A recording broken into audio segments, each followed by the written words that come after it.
আসসালামু আলাইকুম। আশা করি সবাই ভালো আছেন। তো ঈদের দিন সকালে ঘুম থেকে উঠে আগে তো সেমাই রান্না করতে হয়, তো সকাল সকাল ঘুম থেকে উঠে আগে সেমাই রান্না করে নিলাম। আর এখানে 2 পদের সেমাই রান্না করেছি আমি। আর তার সাথে তো পাস্তা রান্না করতেই হবে, আর পাস্তা বা নুডলস রান্না না করলে আমার বাসায় তো একদমই মেহেরিমা খাবে না। আর যতই সেমাই রান্না করি না কেন, সেমাই রান্না করলেও তারপরে যে কোনো একটা নুডলস বা পাস্তা রান্না করতে হয়, না হলে মেহেরিমা একদমই খায় না। আর পাস্তার সাথে আমি একটু নুডলস দেবো, কারণ নুডলস না দিলে পাস্তাটা খেতে একদমই ভালো লাগে না। তো এদিকে আমি একটা কোকোনাট নুডলস নিয়ে নিলাম, ওটাকে সিদ্ধ করে নিতেছি। আর তার সাথে এখন আমি লুডুসের জন্য মশলা কেটে নিলাম। তো এখন কড়াইতে তেল দিয়ে দিছি, এখানে আমি পেঁয়াজটা একটু ভাজা ভাজা করে নেব। তারপরে এখানে আমি লুডুসের সাথে সব ধরনের মশলাই ব্যবহার করব, একটু আদা রসুন, একটু হলুদ, একটু মরিচ, তারপরে কাঁচামরিচ সব কিছু দিয়ে ভালো মতো মিক্স করে তার সাথে লুডুসটা দিয়ে দিলাম। আর আমার পাস্তার কালারটা এত বেশি সুন্দর হয়েছে, দেখা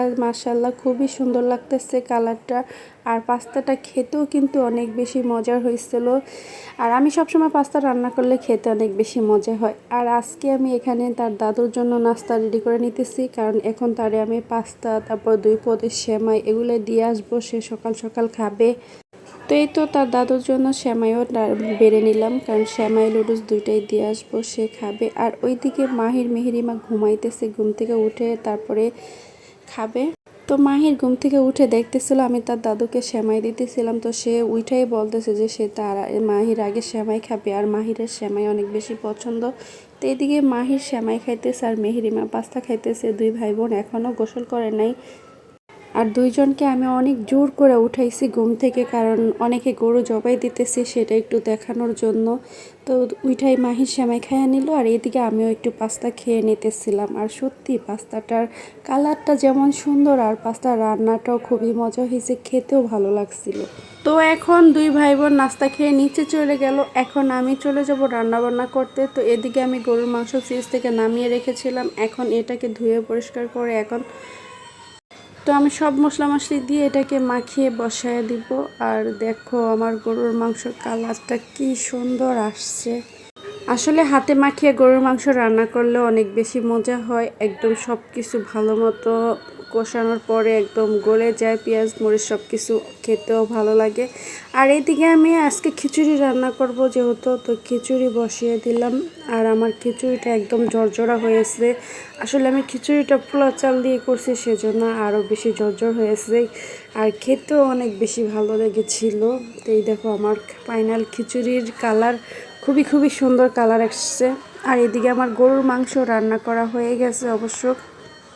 আর আমার গরুর মাংসের কালারটাও কিন্তু অনেক সুন্দর আসছে, আর একদমই রান্না শেষ হয়ে গেছে। এখন আমি জিরা ফাঁকি দিয়ে নামিয়ে নেব। আর ওইদিকে মেহেরিমা যেহেতু খিচুড়ি খাবে না, তো মেহেরিমার জন্য আবার একটু পোলাও রান্না করব। তো এদিকে মেহেরিমার জন্য ভালো মতো পেঁয়াজটা লাল করে পোলাও চালটা দিয়ে দিলাম। তারপরে এটা একটু ভালো মতো ভাজা ভাজা করে তার সাথে পানি দিয়ে দেব।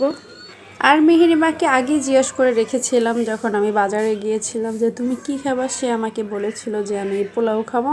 আমি তাকে বলেছিলাম যে খিচুড়ি খাও, আমরা সবাই খিচুড়ি খাম। তো বললো যে না, আসলে ওর খাবার ও যদি ঠিকঠাক মতো না খায় ঘরে একদমই ভালো লাগবে না, তার জন্য ওর জন্য আবার এক্সট্রা করে পোলাও রান্না করলাম। তো এদিকে আমার রান্নাবান্না শেষ, আমি গোসলে যাব, তার জন্য ভাবলাম যে আগেই শসা লেবু কেটে রেখে যাই, তাহলে সুবিধা হবে। গোসল করে এসে আর কোনো কাজ করতে ইচ্ছে করে না। তো সবার আগে মাশাআল্লাহ মেহেরিমা খেতে বসে পড়েছে, কারণ মেহেরিমা তো পোলাও রান্না করছি, তার জন্য সে আগেই খেতে বসে পড়েছে। তারপর মাহিকে খাবার দিয়ে, তারপর সবাইকে খাবার দিয়ে এখানে আমিও খেতে বসে পড়লাম। আর আজকের খিচুড়িটা সত্যি অনেক বেশি মজা হয়েছে, আর খেতেও ভালো লাগছে। আর গরুর মাংসটা একদম ভালো মতো সিদ্ধ হয়ে গেছে।